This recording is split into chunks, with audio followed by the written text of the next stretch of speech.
প্রথমে আমি সামান্য বেগুন, মূলা কুচি, ওলকপি কুচি নিলাম। তারপর কড়াইতে সামান্য তেল দিলাম। তেলটা গরম করতে হবে হালকাভাবে। গরম করার পর তার মধ্যে দিতে হবে শাকটা হালকা ভাজতে হবে। বেতো শাক দিতে হবে, দিয়ে শাকটা হালকা ভাজতে হবে। তাতে নাড়তে হবে। তারপরে দিতে হবে সবজিগুলো দিতে হবে, দিয়ে সবজিগুলো নাড়তে হবে, হালকাভাবে নাড়তে হবে। তারপর তাতে নুন দিতে হবে। নুন দিয়ে নাড়তে হবে যতক্ষণ না ভাজা হয় নাড়তে হবে। তারপরে তাতে হলুদ দিতে হবে পরিমাণ মতো। তারপরে পরিমাণ মতো জল দিতে হবে। তারপরে সবজিগুলো সিদ্ধ হওয়ার জন্য রাখতে হবে। জল দিয়ে পরিমাণ মতো জল দিয়ে সবজিগুলো সিদ্ধ করতে হবে।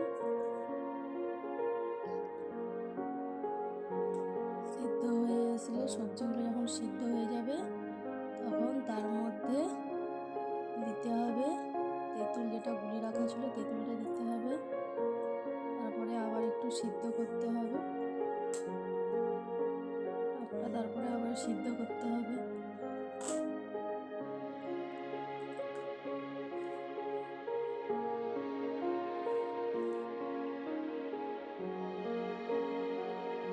তারপরে একটু নাড়তে হবে আবার।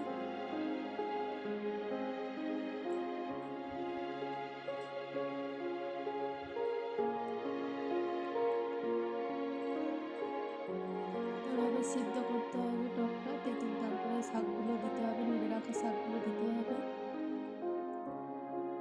তারপরে শাকটা দিয়ে কড়াইয়ের মধ্যে আবার খুন্তি দিয়ে সেই শাকটাকে সবজিগুলোর সাথে ভালোভাবে নেড়ে নিতে হবে। টকের সাথে ভালোভাবে নেড়ে পরিমাণ মতো তাতে চিনি দিতে হবে। বাতাসা থাকলে বাতাসাও দেওয়া যাবে। তারপরে সেটাকে খুন্তি দিয়ে ভালো করে একটু মিশিয়ে দিতে হবে চিনিটাকে সবজিগুলো শাকের সাথে। তারপরে নাড়তে হবে টকটাকে। নাড়তে নাড়তে টকটা যখন বসা বসা হয়ে যাবে কাঁটা দিয়ে থেতলে টকটা নামালেই তৈরি হয়ে যাবে বেতো শাকের চাটনি। কেমন লাগলো খেতে ভিডিওটা জানাবে, সাবস্ক্রাইব করবে, লাইক করবে।